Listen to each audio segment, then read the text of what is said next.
All right, I think I'm recording. Let's take a look at this problem.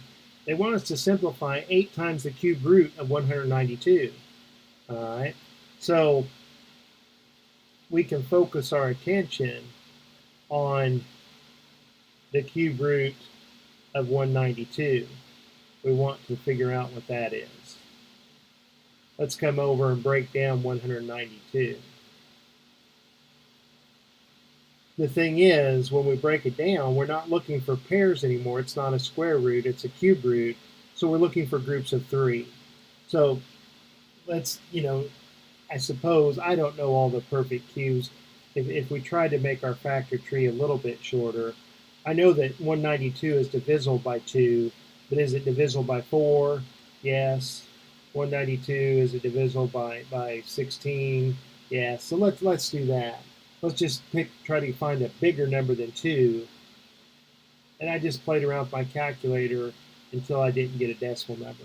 If you want, you can just jump in and start with 2.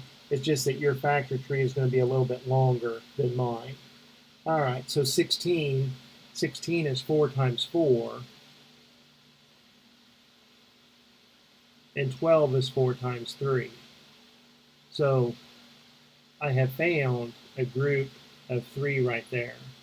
And that's what you're looking for. Now, like I say, if you break this down you'll find 2 groups of 2 if you kept breaking it down.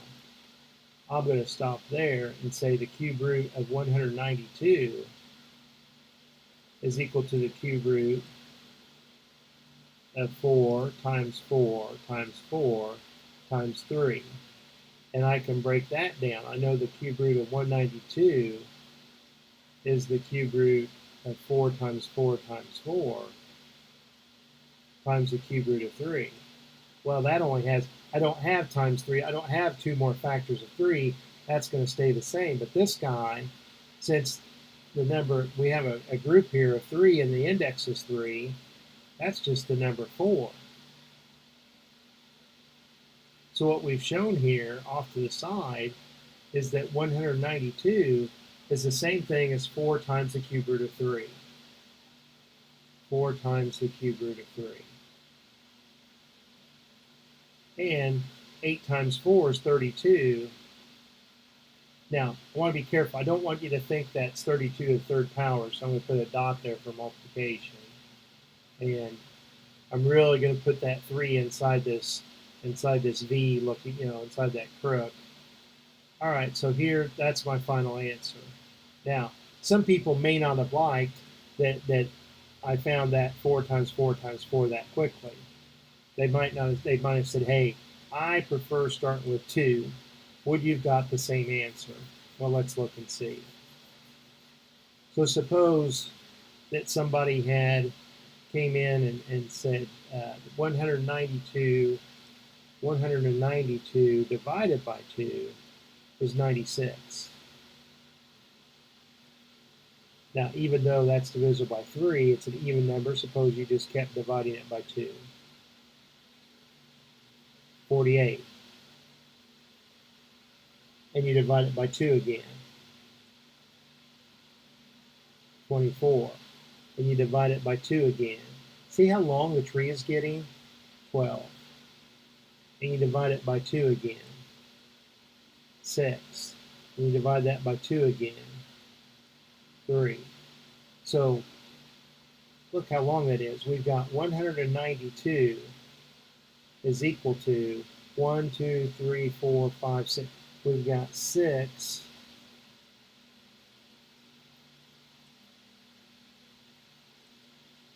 we have a group of 3 and another group of 3. So if we're trying to take the cube root, that's what we're looking for, is groups of 3. And whether it's a square root or a cube root or any radical, when you have multiplication, you can break it apart, that we can come in and say the cube root of 192 is equal to the cube root, well, I've got a group of 3 here, 2 times 2 times 2. And I have another group of 3, 2 times 2 times 2. I don't have a group of 3 over here. I just have a 3. I don't have another 3 times 3. So the cube root of 192. Well, this is just a very ugly way to write the number 2, because you have one group of 3, and that base is 2. Well, over here, that's just a very ugly way to write the number 2. So the cube root of 192 is equal to 4, because 2 times 2 is 4, times the cube root of 3. Well, that's exactly what we had before. But if you go back and look at the work, look how long this factor tree was. And you might miscount. You have to be really neat and organized with a longer tree. We did it in such a way that it was a shorter tree by trying to find larger divisors than just 2. Something to think about, and something that I think will help you improve your answers and get the correct answer more often. And that's what you really want. I'll talk to you later. Bye.